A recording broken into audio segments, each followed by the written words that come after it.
And with this, the wheel of time is done. Yeah, I know.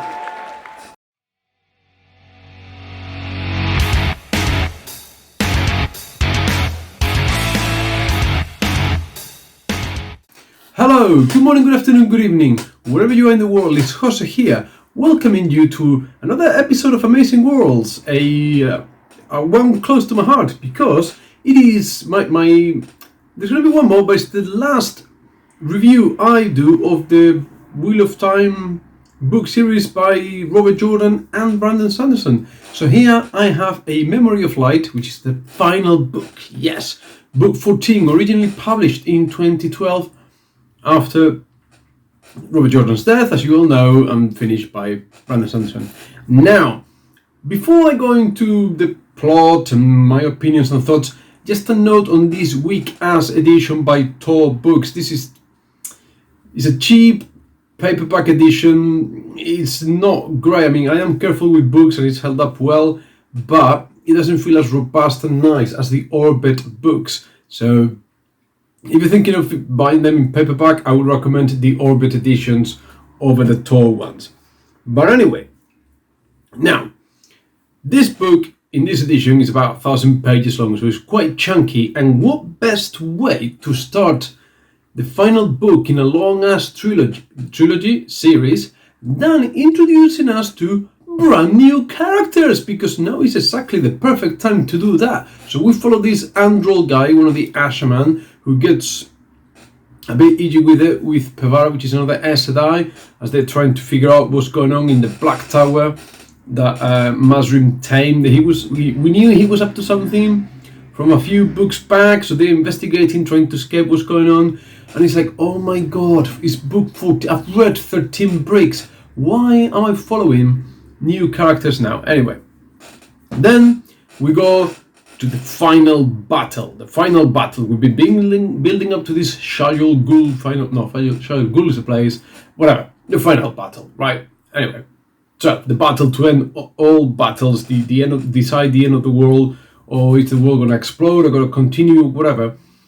And I think there's about 600 or 700 pages of battle in here. I mean, there's one chapter called The Final Battle, quite creatively, which is over 200 pages long, just one chapter. But to be honest, the final battle begins way before, and I found it really boring, because it's just troops going here, there's 4 different battlefronts, and they cross the river, and they go back through the river, and there's Trollocs here, and we have to move there, and what about there, and over 600 is, not great. Now, there are some deaths of main characters. We've come to expect that in modern fantasy. They are a little bit left of field. It's kind of like, they're going to survive the final battle. Quickly, bosh, out of the blue, kill a couple of characters. Why not? Just checking my notes here, so I want to get this right. Now, having said all of that, the ending was a satisfying ending, as much as I didn't enjoy the series. If not satisfying, it was a well-crafted, it all made sense within world, and it was an appropriate ending to the series. But at this stage, I didn't really care whether some characters died or didn't, or how. It was just not. The whole series hasn't been for me. I will do a full video where I will go in detail, not in detail, but I will discuss why I think this series is overhyped, and I'll try to reason my points carefully there, but it'll be maybe in a couple of weeks' time or so. Now, I found some inconsistencies and irritating points here. So, all of a sudden, just like pretty much throughout the series, Perrin, who has been entering this wolf dream, turns out to is the same world of dreams that the Aes Sedai have been going on, and he's got mastery. He's got instant mastery of the world of dreams. And at one point in the book, like, he's conjuring up these defensive walls and doing this and that and the other. And the reason is written in the book. I'm quoting here verbatim. And he's doing things just because they feel right.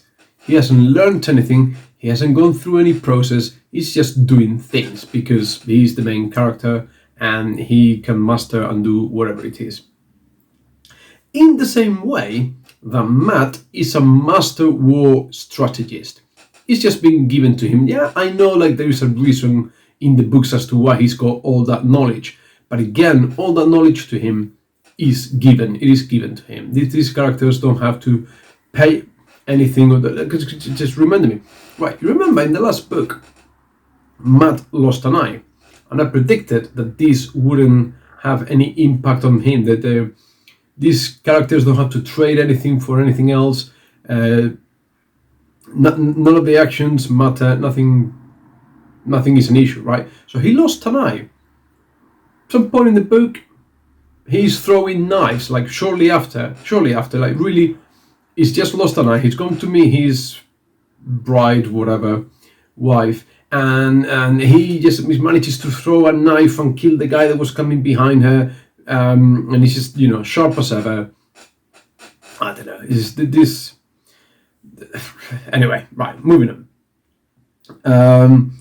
Obviously, the series has introduced a huge, vast cast of characters throughout all the books. And then when we get to the final battle, some of them are pretty irrelevant. And I'm looking at Nynaeve, looking at Moiraine. I'm wondering, what is the point? What was the point of bringing Moiraine back from the dead? Because she's just kind of there. She's just there, doing things, but not really doing anything at all. I think some of the characters could have been interchangeable. The role that Moiraine plays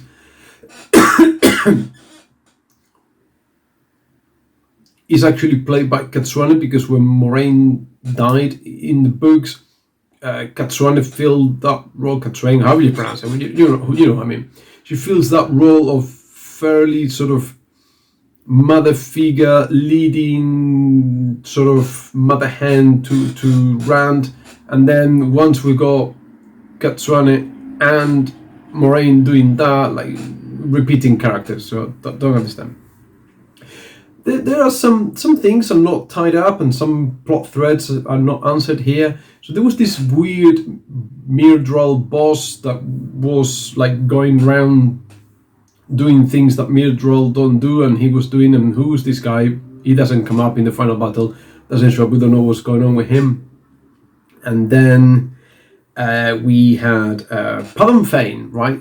Which I've been predicting all along that he was going to be sort of Hobbit Gollum-like figure that will have some kind of role, do something of relative importance at the end, because he's been there from the beginning. He's been there from book one, and nothing. It is the payoffs are a bit lacking in this book. I know there's a lot to tidy up, a lot to wrap up, and it's not done properly.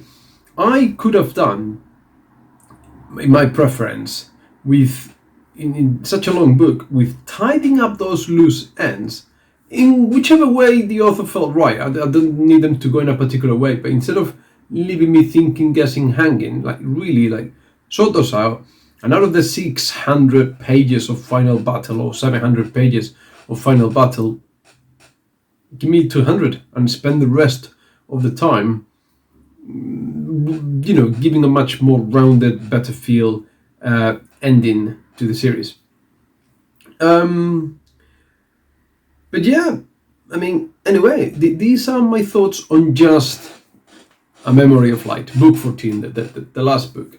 Like I said before, I will do a point-by-point detailed breakdown on why I think this series is overhyped, why I think it's not as good as many people claim that it is, but credit where it's due, I will also be discussing that. So anyway, as usual, I would like to thank you for watching. Please like, subscribe, comment, let me know what you think. Am I all wrong? Do you agree? Do you disagree? Let me know. I would love to hear from anyone, whatever your point of view might be. Until next time, take loads and loads of care. I'll see you soon. Bye.